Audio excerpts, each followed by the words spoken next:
Hey there folks, welcome back to another part of my thing where I am making a Tetris data extractor. I feel like I've been in a downward spiral in these last few weeks as nothing we've done actually worked. I tried to accomplish tasks, in their entirety and I didn't. Anyway, long story short, we refactored some stuff. Our algorithm broke, so we went back to write some unit tests to make sure our algorithm doesn't break after a refactor. But in order to do the unit tests, I had to play some Tetris, so we had to get some screenshots, and I took those screenshots last time, and I could put them into a spreadsheet, and now I believe I set up the structure of the test, I think, maybe, I don't know. I can't even remember anymore. It's been 7 days. And now we're going to use the spreadsheet, use the screenshots to verify the algorithm works, and then we'll merge those changes into our big master branch, and then we'll reapply our refactor, and we'll see what breaks, and then we'll fix it, and then we'll all be happy. And I certainly will. I want to get that all done today, but it'll probably take 14 months. So let's get started. Okay, we were actually using Windows for this because I can't write unit tests in Visual Studio Code because it's weird.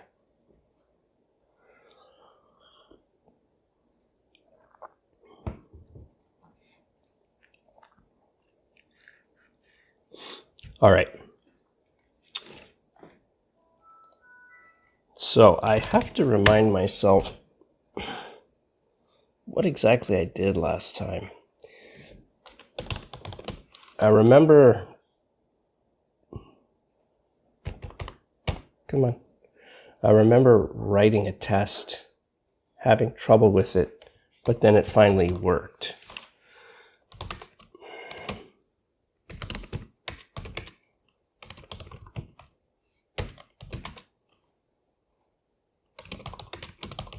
I don't even know where my repo is. There it is. I'll make this bigger.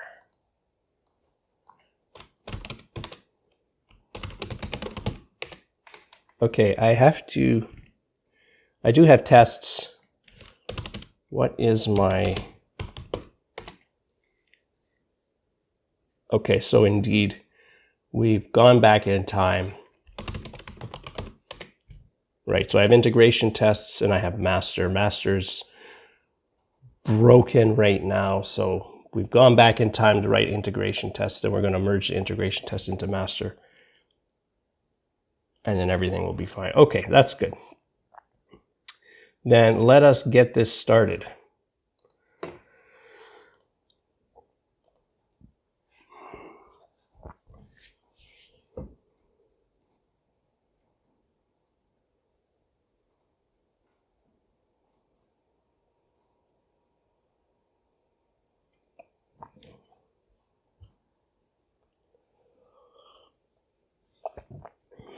All test cases. All right, so we have Tetris data extractor tests. These are my test cases, all of these screenshots. I think I can double click them and they show up in all of their glory. Very nice, and it even shows the palette here of the different colors being used, which is kind of cool. This is a very little helpful viewer. Anyway, I don't care right now. So we have these tests, and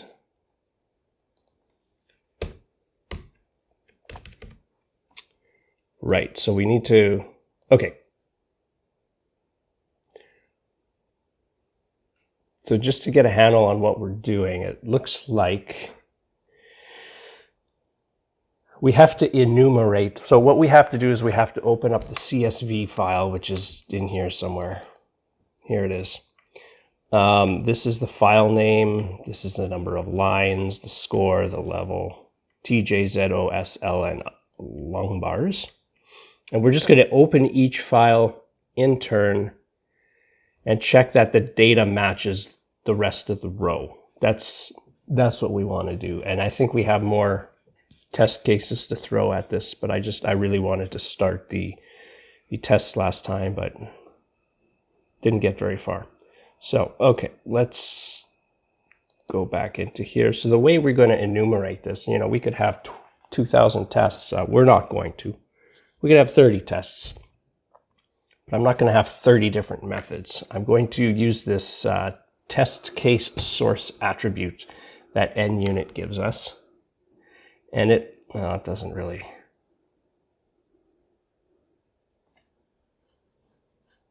That doesn't really give us a whole lot.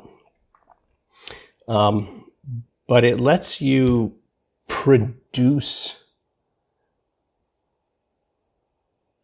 object arrays by using yield statements. And so you can actually open up the folder or the file, the CSV file, and read each row individually, and then yield return it. And that's going to bubble up to the calling method with the data without closing the file or even ending the method. Well,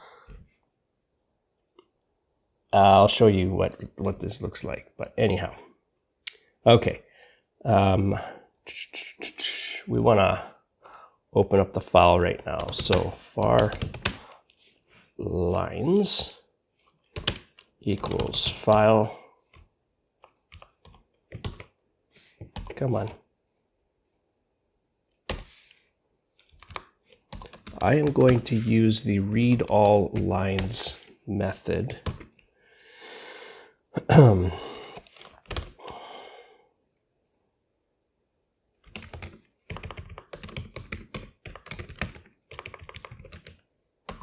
Test cases / test cases.csv. Okay, I think that's what I called it. Yeah. Oops. Okay, so this is going to open. This gives you an array of strings. Woohoo for that. And then for each line and lines, we're going to say, we're going to skip 1. The reason I'm skipping 1 is that first line of the CSV file is just header information. I wanted to bring that along with the CSV file just for kicks, so I knew what the data actually meant. Okay, and now we're going to say var data equals lines dot what?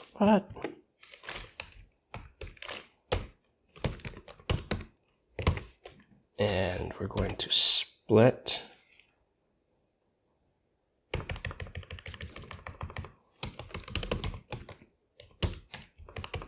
where's the split?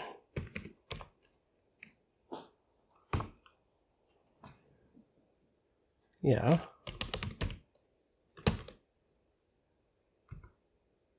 Split. Okay. So you can split a string up, give it a character that you wanted to split it up. This time it's a comma character, and this will actually take the one string and give you another array of strings. So we've gone from the whole file to one row to each individual element. And all we want to do is we want to yield return. Now I think I can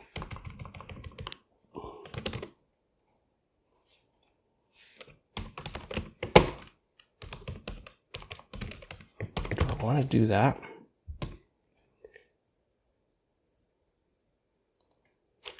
I think I want to do this. This will give me an object array. See, I need it to be an object array because it's actually going to be a series of ints. I don't know. NUnit might actually cast it automatically. I'm not sure.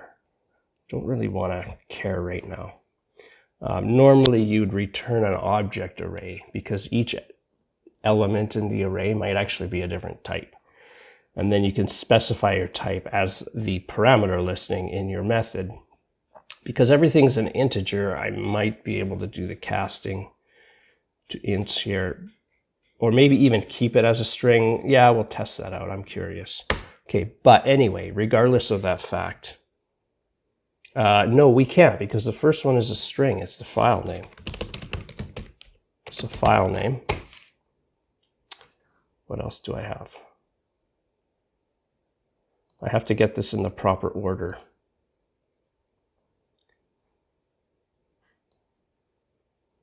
Let's just take it all.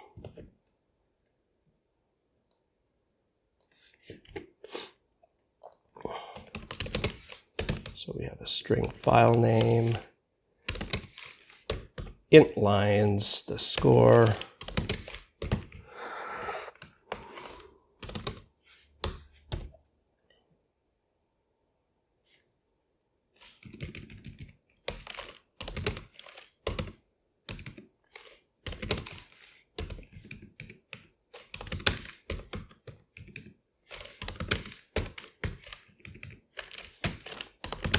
Okay.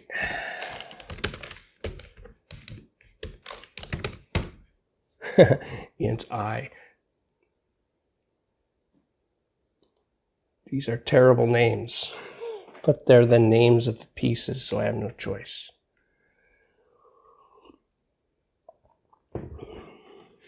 Okay, so we are going to do this. Now, I'm going to just comment this out, and I want to see this actually work. So I'm going to put a breakpoint here. Then we're going to run this test. We're going to debug this test. And hopefully we'll get our breakpoint hit and it'll be data.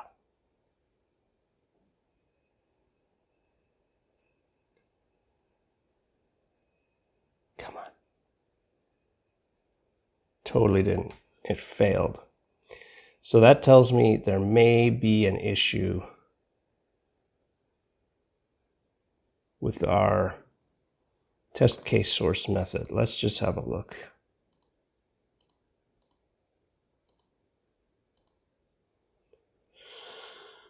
The source name specified must refer to a static field, property, or method.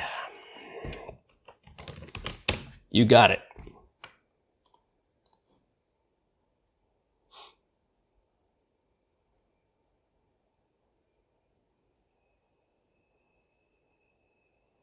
Could not find a part of the path.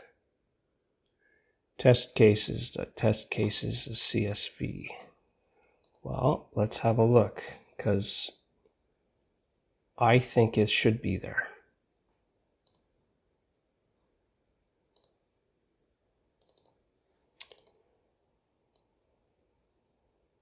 Put that there.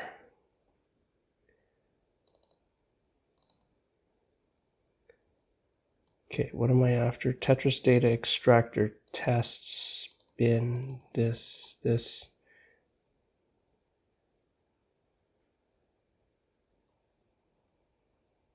Yeah, you're totally right.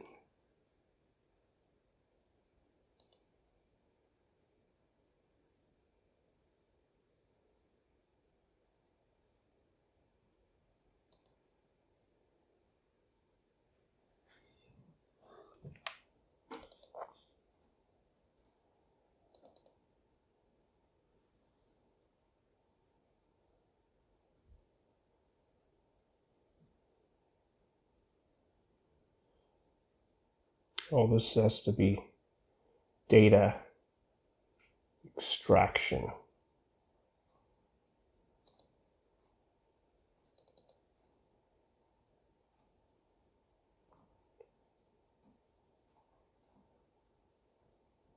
Something's weird about that file. That is so weird. Why are all those other things in there?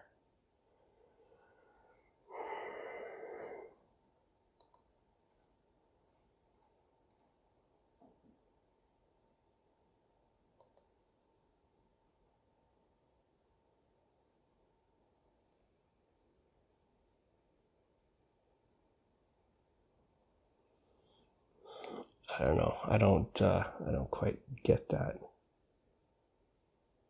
Maybe I'm just crazy. Anyway, this has got to be data extraction.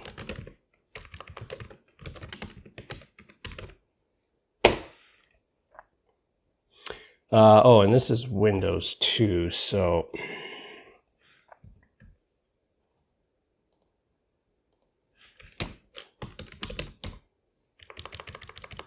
I should create the path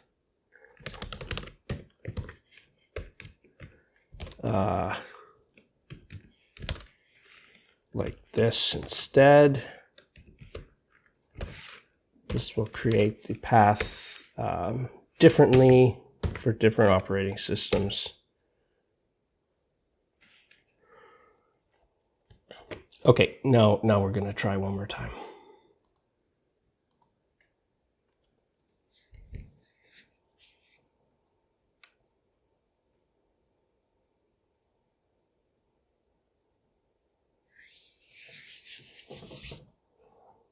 What are you talking about?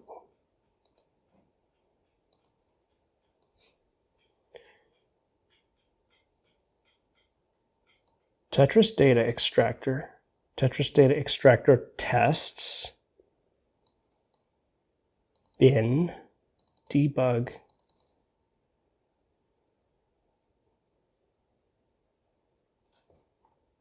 data extraction test cases. Oh, this is why I use Visual Studio instead of Visual Studio Code for writing tests, because I forgot to make the CSV file copy to the output directory. Doing that in code, in the Visual Studio Code in Linux, is not easy to do. Okay. All right.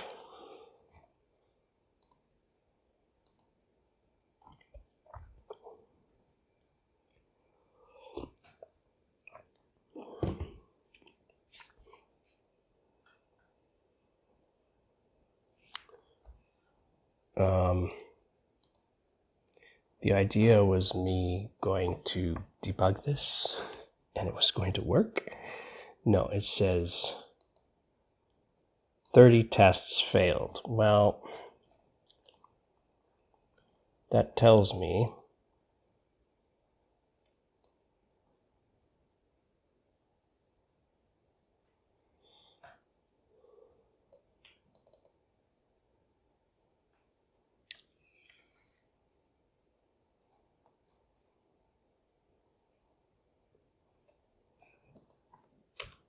okay, let's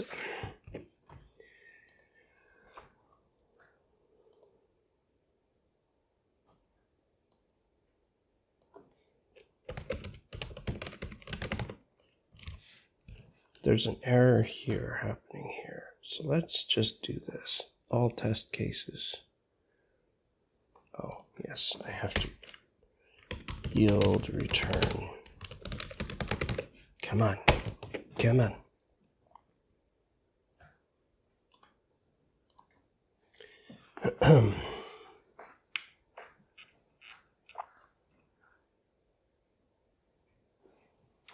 So I've got my data properly.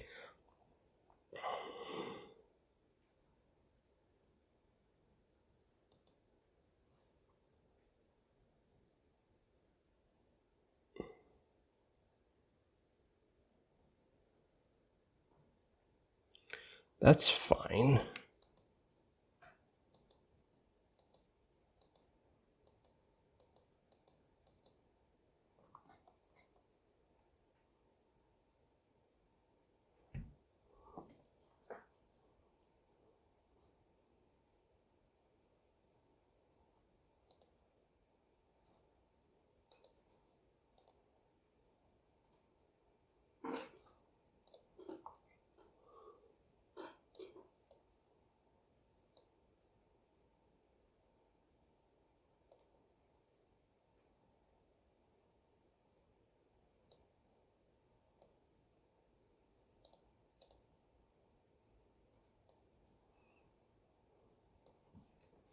Interesting. Okay, that's fine. Yield return new object, and the object is data 0.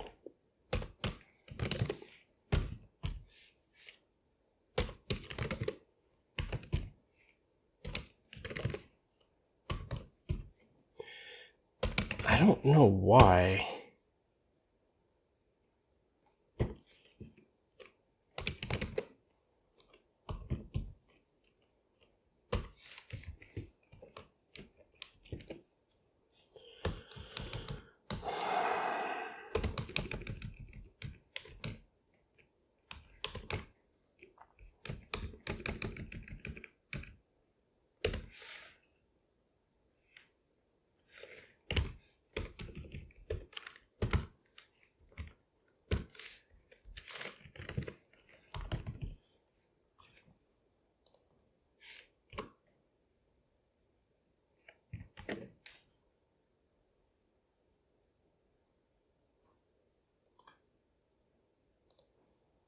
Okay.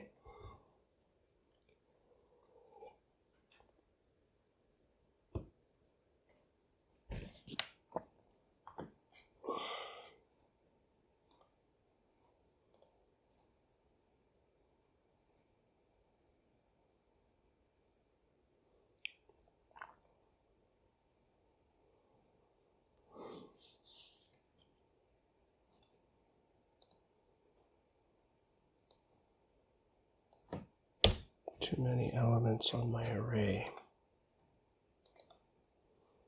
See, when you're a software developer and you're trying to solve a problem, it's the very last thing you do will be successful. And so everything up to that is failures. Isn't that fun?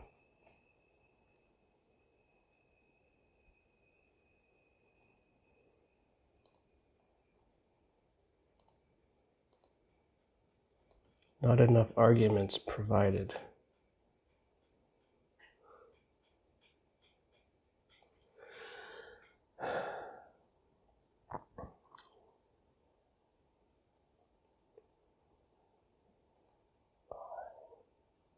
One, 2, 3, 4, 5, 6, 7, 8, 9, 10, 11.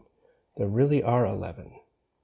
0, 1, 2, 3, 4, 5, 6, 7, 8, 9. I can't count, that's why.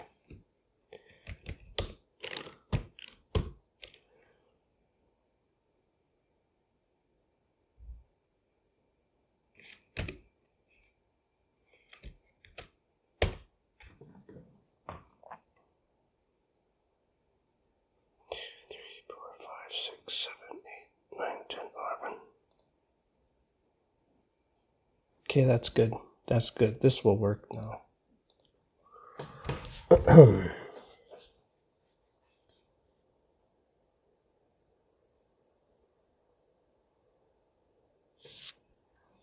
Nope.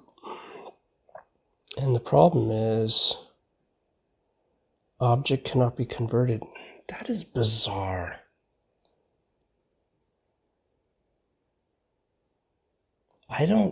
I've used this library before many times.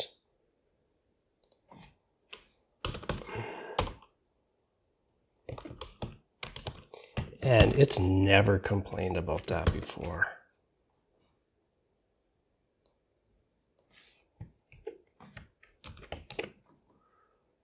Okay, what we're going to have to do is parse all of these as ints. I thought it did its own casting. That is weird. Whoops. I swear I do this very often.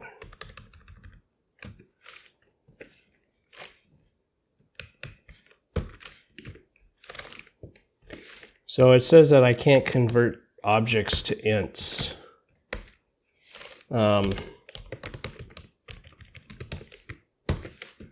I can't convert strings to ints. Well, I'm going to force them to be recognized as ints.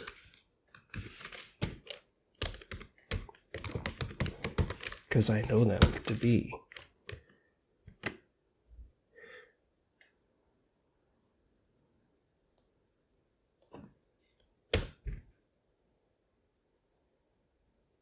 Good.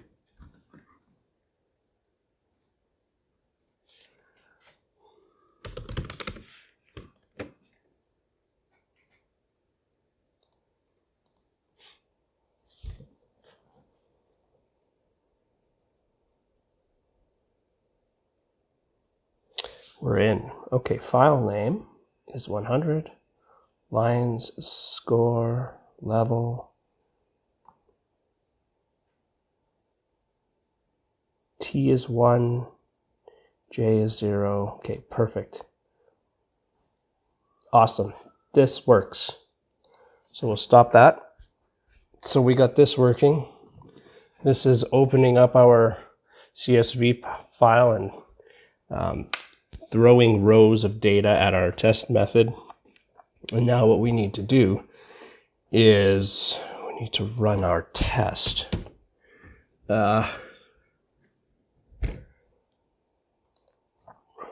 So we're actually building the configuration here, just like the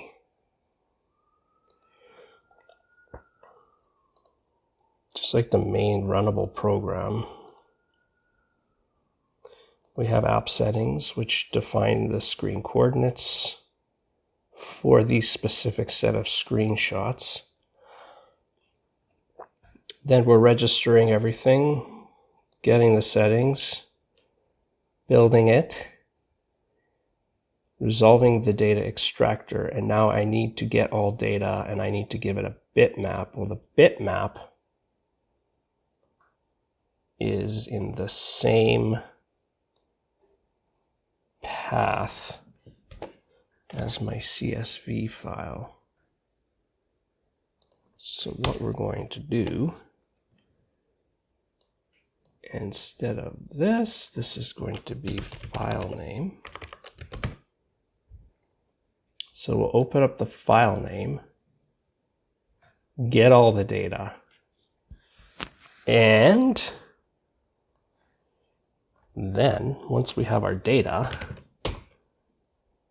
then we can say data lines should be lines. Data score should be score.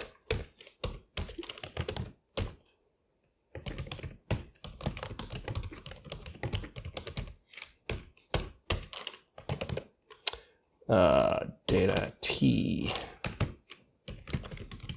should be T. And the should be is part of the Fluent Assertions library. And for primitive data types like integers, what am I at? Z. It checks equality. So it checks that, the numbers are the same. For class types, it just checks references.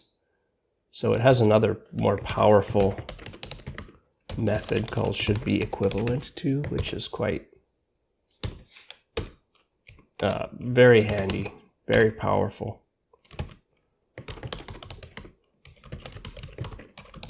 But because these are just integers, we don't really need to worry about it.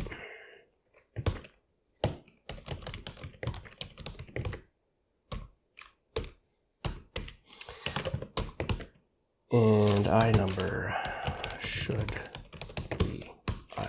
Okay, this is our test. It looks awesome. And I'm scared. Every time you write a test that should pass, then you're scared. That's a rule.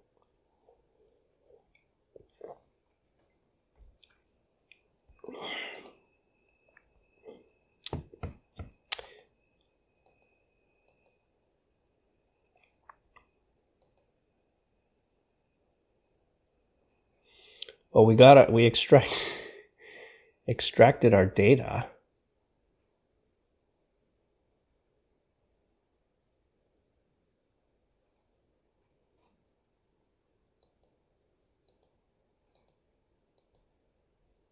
Uh-oh.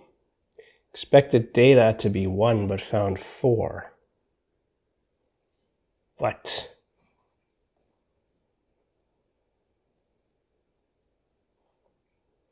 Seriously?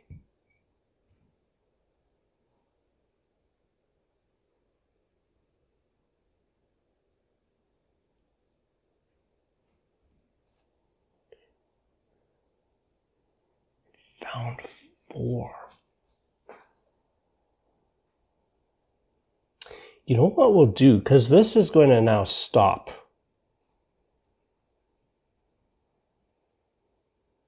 Immediately. See, that passed. See, I'm not going to know what passed and what failed. Like if I stop this and go to my test explorer, you know, I see that this passed, but this failed.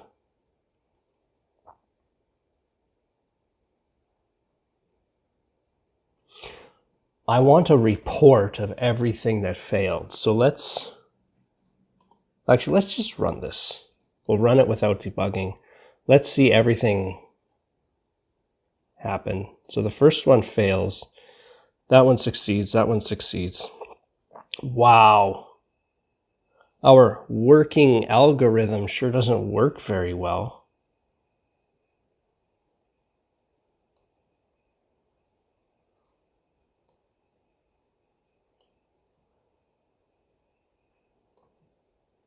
Oh my goodness. So many failures. But these will only fail on the first failure. So if the lines were incorrect, but so is the number of L's, we wouldn't get a report on the number of L's. What is going on? We even have an error message here. So the T is wrong, the T is wrong, the J, the Z. Wow, expected the score to be 13,384, but found 33,384. See it here, it mistook a 1 for a 3. And same thing here, it mistook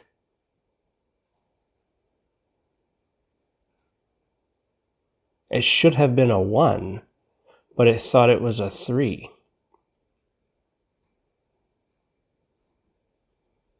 Ones and fours.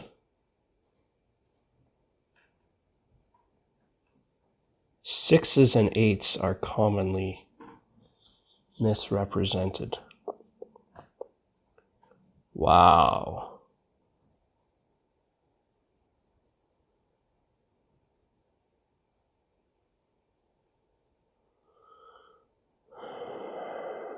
Well, that's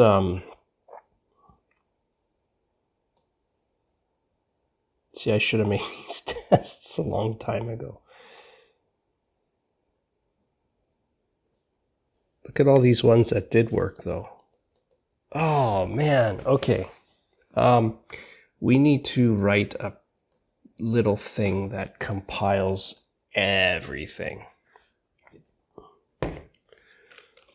So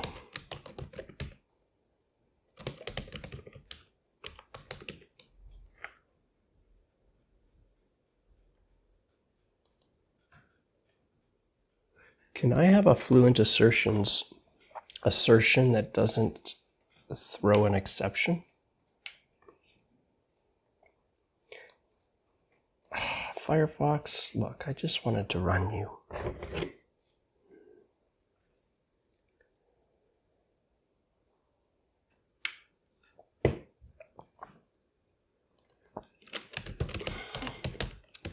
Fluent assertions should without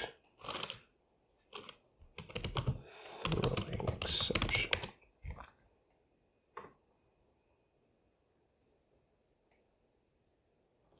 I don't think so. It's not the way it's supposed to. Yeah, you know what? That's not really the way the library was meant to be used. I think I should just do it myself. So compare and report. Data lines and lines. We're going to say file name.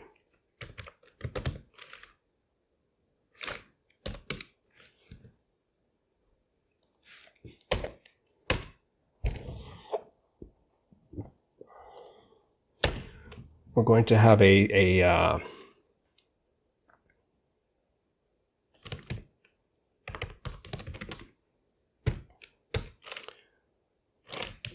setup method.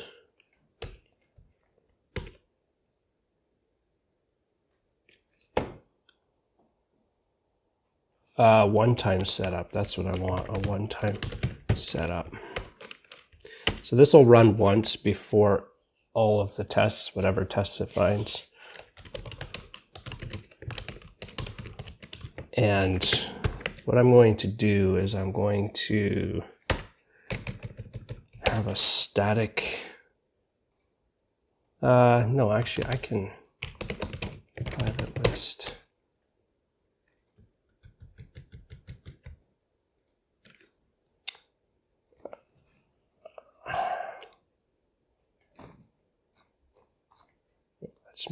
Let's make a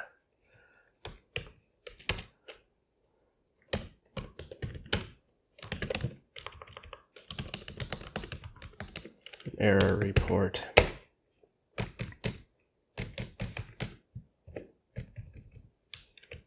Or a test run or something like that. So we're going to have a string file name.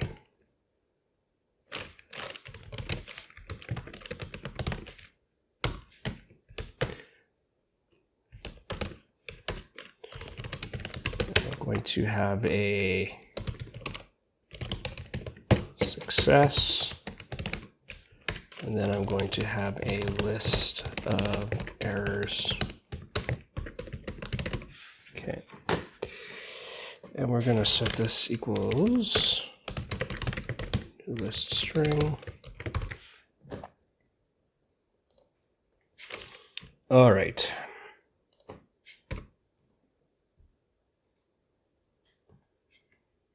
Okay.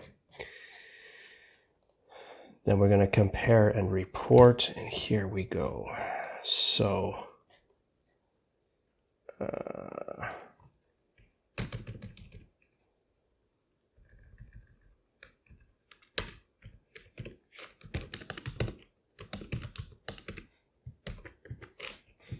so what I call it? No, I called it test run.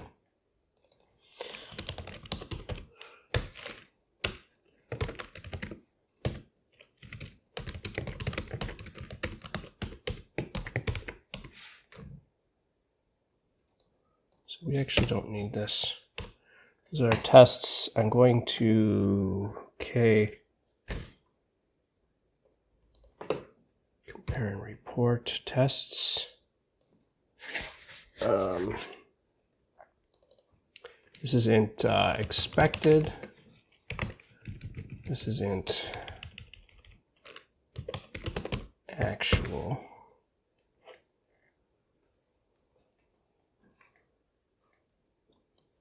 Okay. Oh, 1 second, I need more coffee.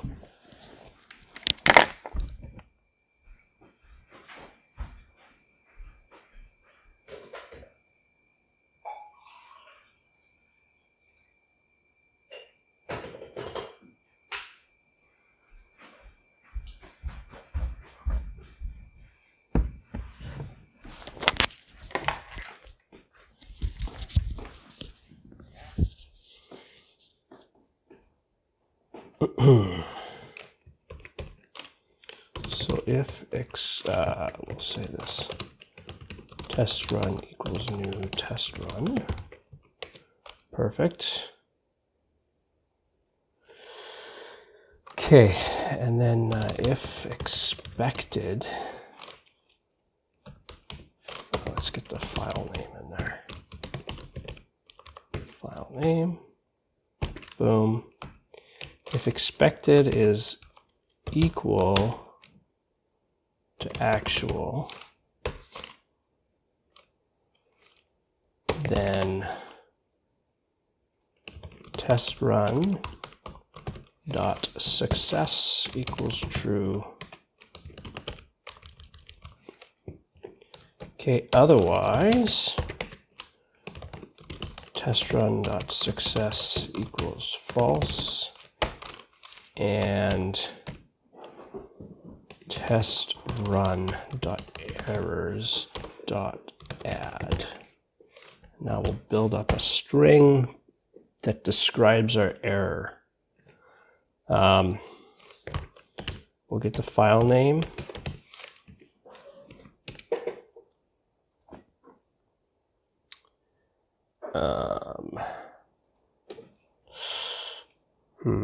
I need to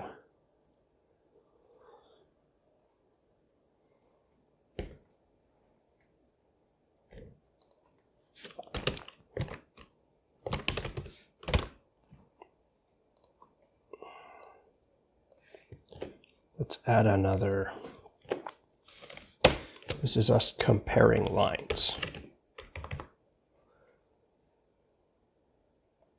Okay, so here we're going to have a string data type.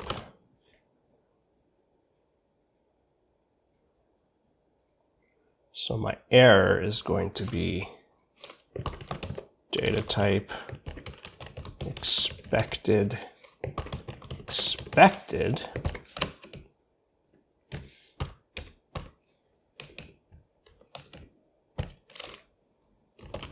but found actual. Okay. And then we're going to go tests.add test run.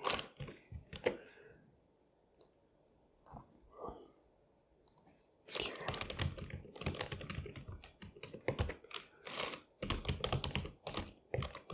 Score.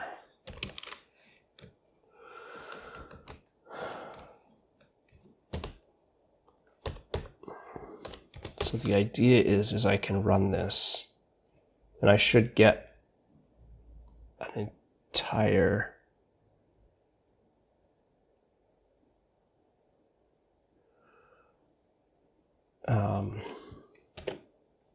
report on everything.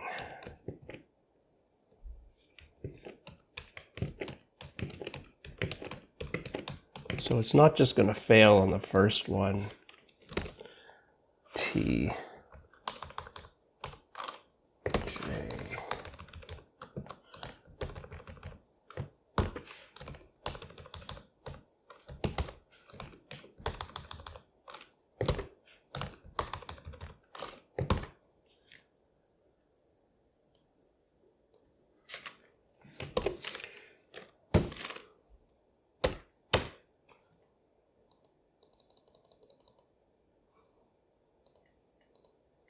Perfect.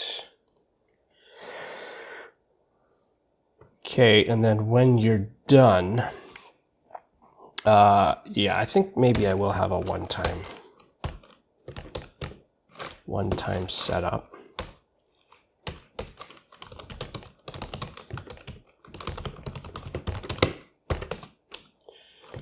For tests equals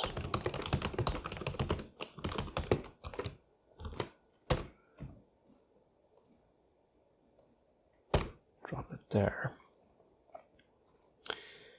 And then at the end, we have a one-time teardown. And after everything's run,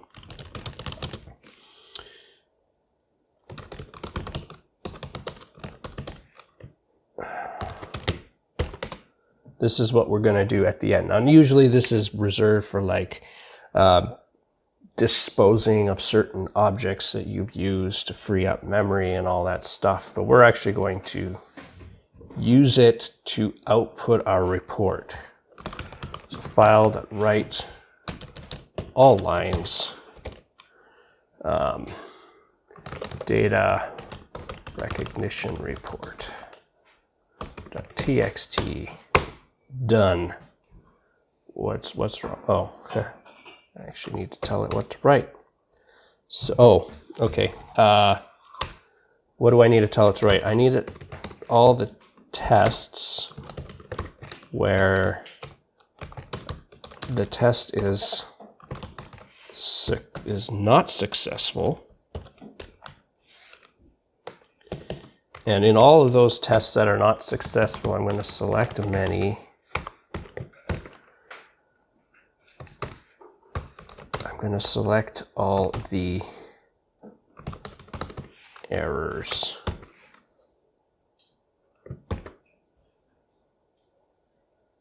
Good. So the select many selects all the strings in this case, all the errors from a list of a list. Because we have a list of test runs, and in each test run there's a list of errors. So the select many just flattens it out. That's what it does. So this should actually write it, and I should get a data recognition report at the end. And everything should be awesome. And actually, if I wanted to, I could output a CSV file so I could open it in Excel or something like that. But for now, let's just run this test and cry over the results.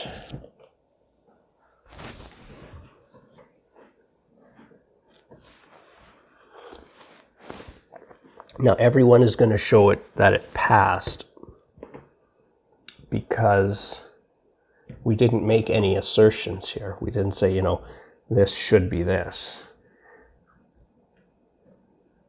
We're comparing them and writing the comparison to a file. So this is actually going to pass.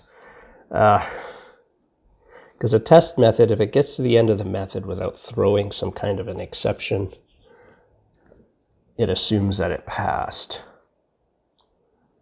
So there we go, they all passed, but they didn't in real life. Now let's go to our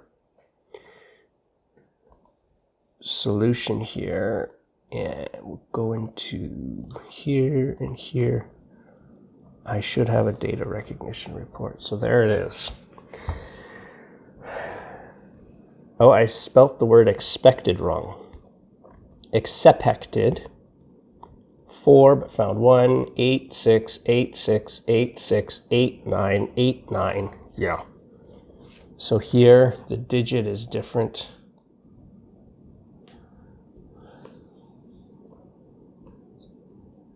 So I'm having trouble.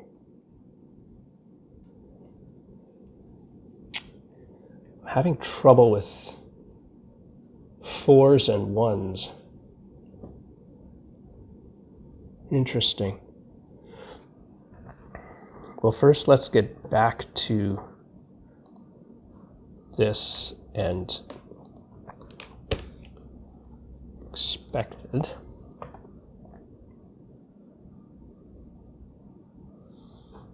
I wonder if I could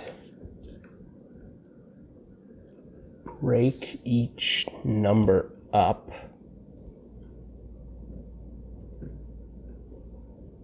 No, forget it. We'll be okay.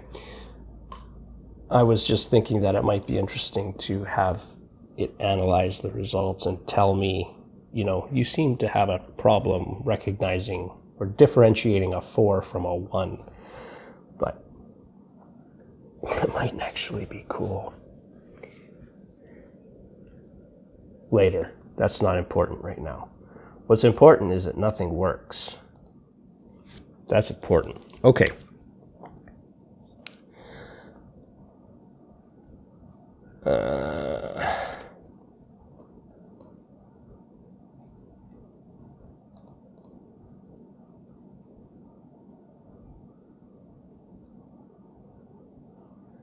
Yikes.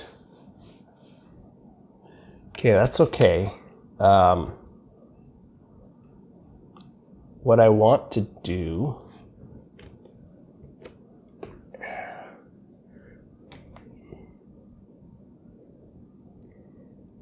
We're just going to have to take these one at a time. Oh my goodness. Oh my goodness, people. Why is the T? Well, let's open up the 100. Let's open these things up. No, I got it on shared here. Or no, now it's in my source code.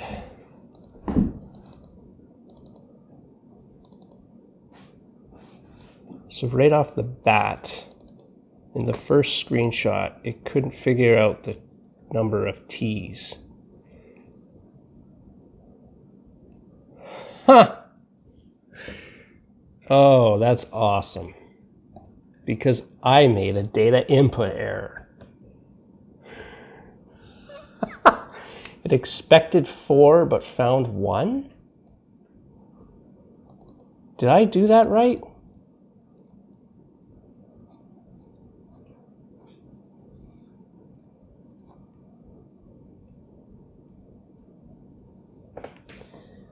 Oh, wait a second. Hold on, hold the phone. I'm passing in my expectation. No. Yeah, the actual is at the end. No, that's right.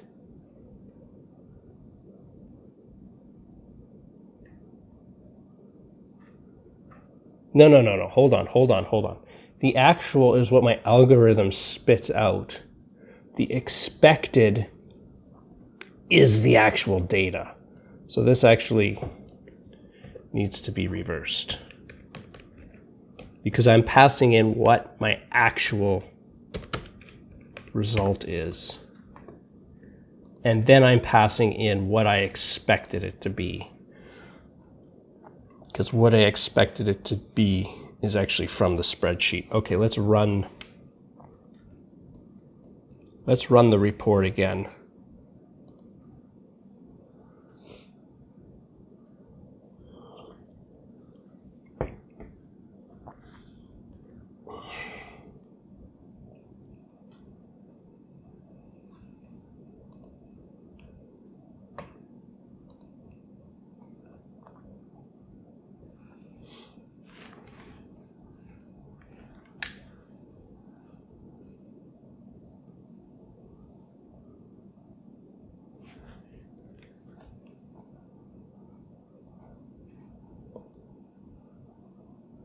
Okay, so now this expected 1 but found 4.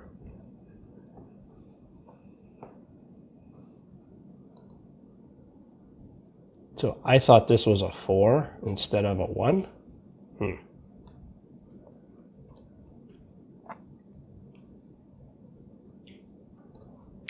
And again with the third one, 103, T expected 6, but I thought that was 8. J expected 6, but I thought that was 8. I expected 6, but I thought that was 8.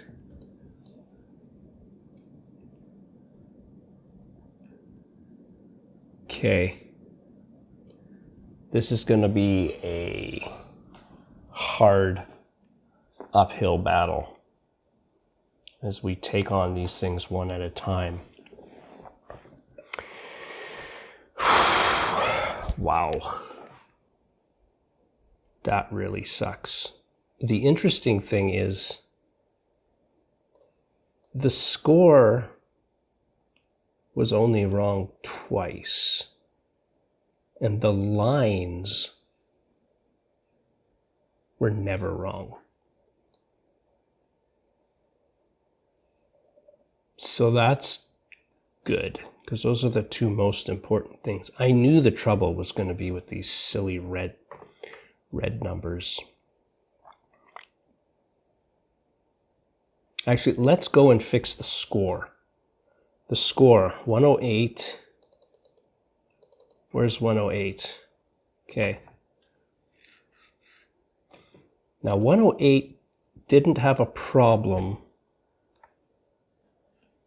with any of the piece counts, but it had a problem with the score. Now, this is a pretty crisp score. There's nothing funky going on here. I kind of wonder if my settings are kind of like offset, like it's looking at a slightly different spot on the screen than I'm thinking it is. So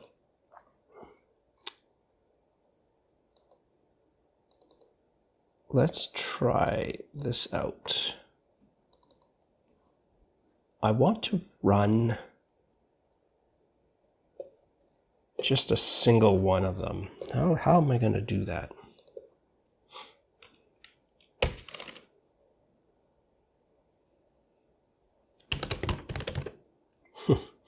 If data dot first,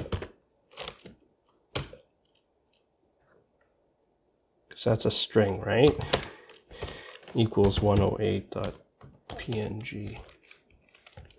Then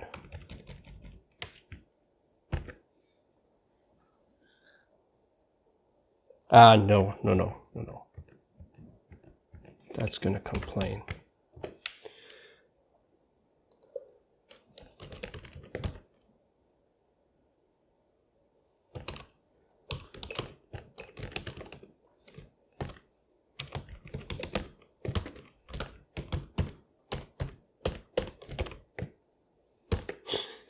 There, I'll just say, just give me the lines of the spreadsheet that start with 108, please. That should be fine. It's now running this.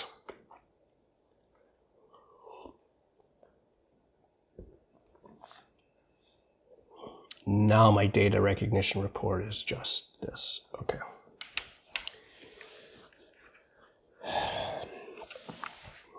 All right, let's do it. I'm going to debug into this thing. So we're going to debug right here. We're going to see what is going on when that becomes a 3 instead of a 1.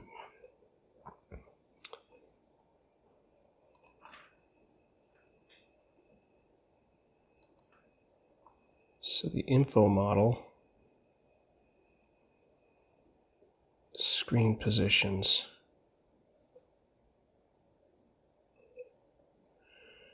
Okay, I'm looking for the score.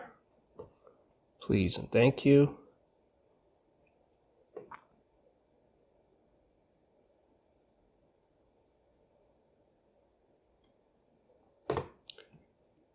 Let's go into here. Full width.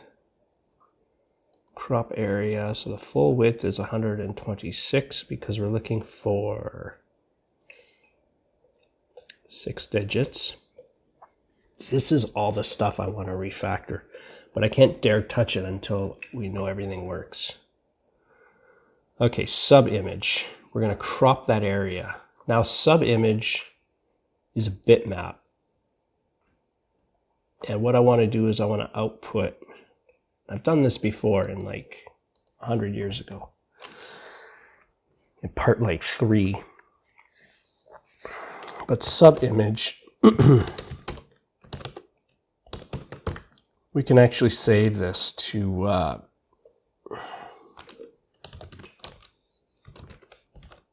just test.png. Okay, and so now here we'll go into here and try and find my test. So that's what it's looking at as the score, and that looks perfect to me. There's nothing wrong with that. That's definitely the score. Okay, well let's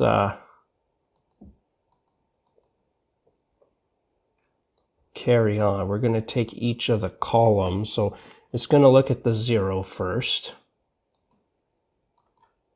And it's going to recognize it as a 0. Now it's going to get the next one. Now digit image is the image of the single digit 1 that we're looking at.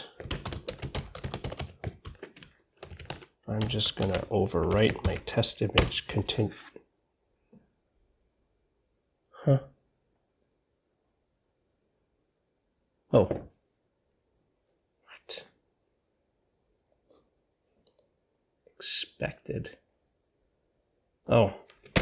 I didn't have a quotation here. Okay. Expression has been evaluated.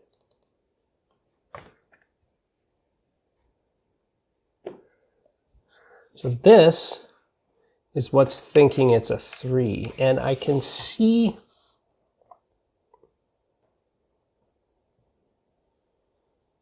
an ever so slight issue. You can see on the left edge, there's the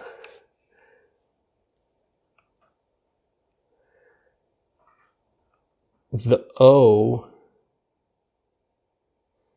is lining up. Like those pixels on the left might be showing up as non-black. What I'd really like to do is shift this whole thing to the right one. Let's see if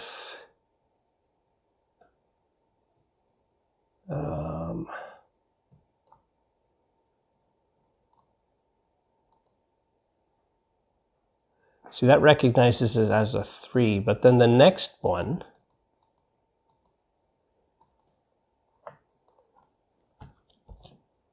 let's get this one and see. I suspect, see, there's not as much on the left here. If things were moved over 1 pixel, I wonder if we'd have an issue. Let's actually get the very last one. So when column is 5, it will be the last one.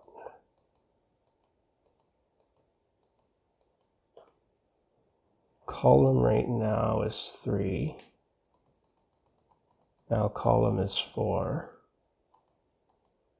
Now column is 5. So this is the last image. If we're making consistent cutoff errors, it should magnify the error for this last digit. If we've just made a one-off error at the very beginning, we shouldn't see very much shifting.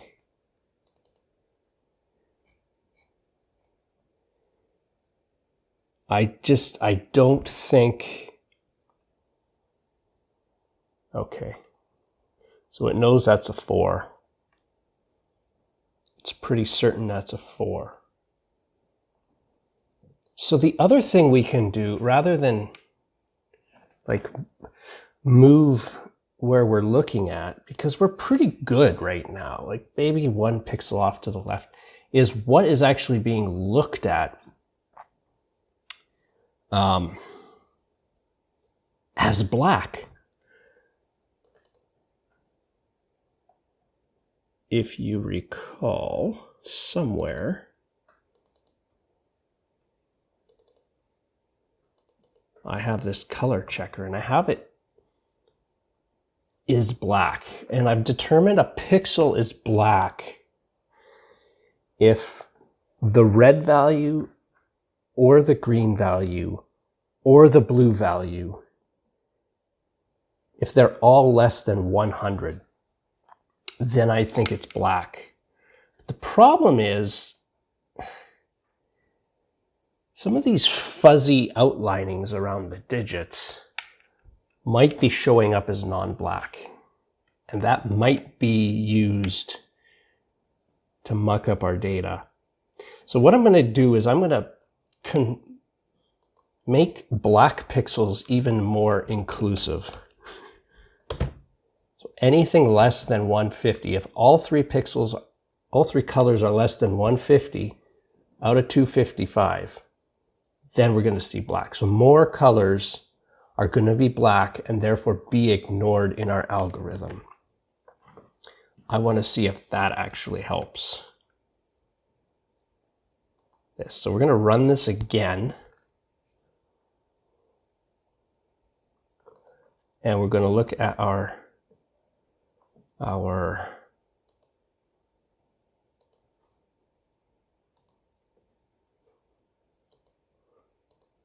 do I have my text? This time, S was expected to be 18, but found 19. But the interesting thing is we fixed our score issue. That's fascinating. That is interesting. So right now, we're seeing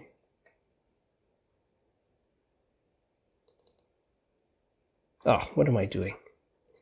No, I want the test cases, 108. So the S expected to be 18. See? I wonder if some of these pixels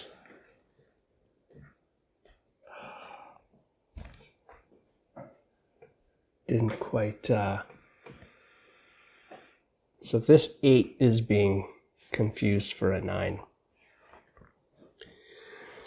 Things are mostly working. That's the interesting thing. But some of these things are not. So we have a few tools in our toolbox. We can manipulate what is considered black and thus ignored by the algorithm.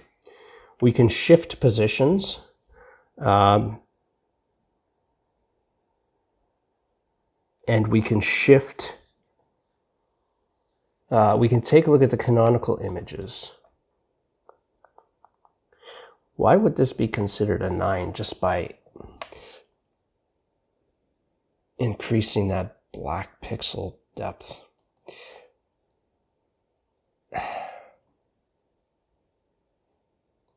Let's try something else. Let's make it 130. Then we'll run the test again. I just want to see, and I know we're at 1 hour and 8 minutes thereabouts. Interesting. So by the sweet spot of 130 is actually, it got it to work. I wonder what happens if I run other things now.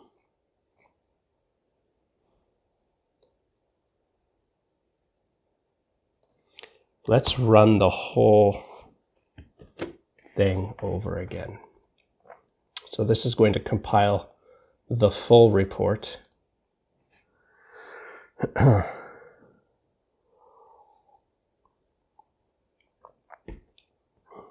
that's fantastic. If this actually significantly helps it, that would be great, because that's an easy fix. I mean, I just picked the number 100 out of my head. There's no special significance for that.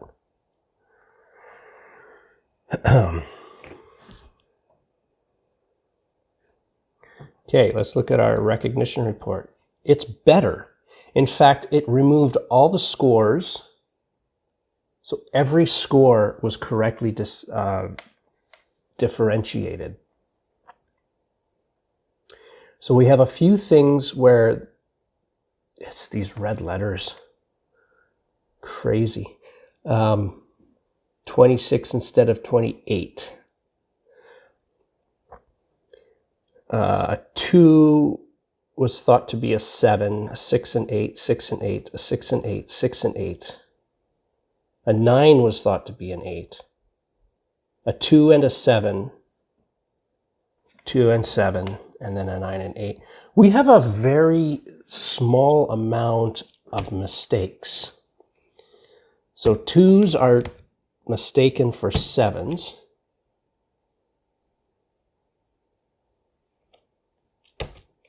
Sixes are mistaken for 8s.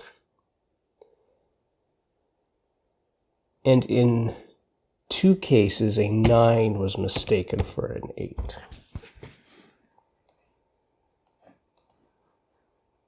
Folks, that's pretty darn good.